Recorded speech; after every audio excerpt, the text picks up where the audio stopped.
Welcome to ಸಸ್ಯ connection. I am Krishna from Bangalore.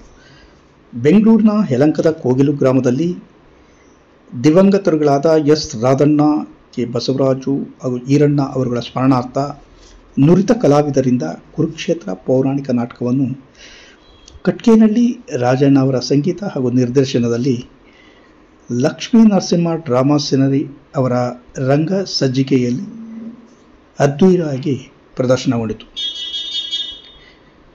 Abhimanyu ಪಾತದಾರಿ ಹಾಗೂ ಗ್ರಾಮ ಪಂಚಾಯತಿ ಮಾಜಿ ಅಧ್ಯಕ್ಷರಾದ ನೀಲಗಿರಿ ಲಕ್ಷ್ಮಯ್ಯ ಅವರಿಗೆ ಅವರ ಅಭಿಮಾನಿಗಳು ಬೆಳ್ಳಿ ಕಿರೀಟ ತೊಡಿಸಿ ಪುರಸ್ಕರಿಸಿದರು. ಅತಿಥಿಗಳನ್ನು ಸನ್ಮಾನಿಸಿ ಗೌರವಿಸಲಾಯಿತು. ಈ ಸಂದರ್ಭದಲ್ಲಿ ಭೀಮಾ ಪಾತದಾರಿ, ವಸಂತ್ ಕುಮಾರ್, ಕೃಷ್ಣನ್ ಪಾತದಾರಿ, ಬೈರೇಗೌಡ, ಇತರೆ ಪಾತದಾರಿಗಳು, ಅಭಿಮಾನಿಗಳು ಹಾಗೂ ಗ್ರಾಮಸ್ಥರು ಉಪಸ್ಥಿತರಿದ್ದರು.